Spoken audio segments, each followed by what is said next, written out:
Walong miyembro ng Gun for Hire Group arestado sa Cebu.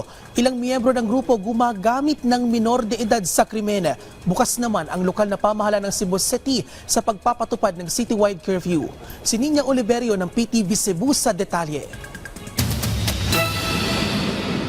Arestado ang 8 miyembro ng Gun for Hire Groups matapos mahuli ng otoridad sa kanilang sunod-sunod na operasyon itong January 17 hanggang March 1 ngayong taon. Ayon kay PRO7 Director Police Brigadier General Rodrigo Maranan, nakatanggap din sila ng report na ginagamit ng mga grupo ang ilang minor de edad para maging gunmen o lookout.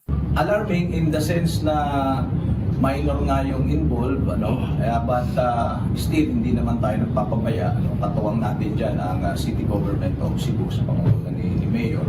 At yung mga minors naman, pagka nai-involve sa krimen na yan, meron naman tayong mekanismo kung paano natin i-rescue yung mga minor na nai-involve sa ganyan. But still, tayo ay nananawagan sa ating mga barangay officials na ipatupad natin yung curfew para sa mga minor na sa ganon itong mga minor hindi magamit ng mga sindikato.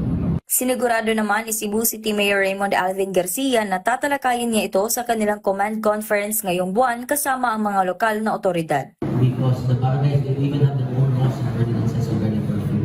Some of them implement it, some of them don't. But if there is a necessity that we have to implement a citywide curfew, then that is something that we will have to discuss with the Philippine National Police and other law enforcement agencies in our next meeting. Yung mga loose firearms na yan, talaga nasa black market yan.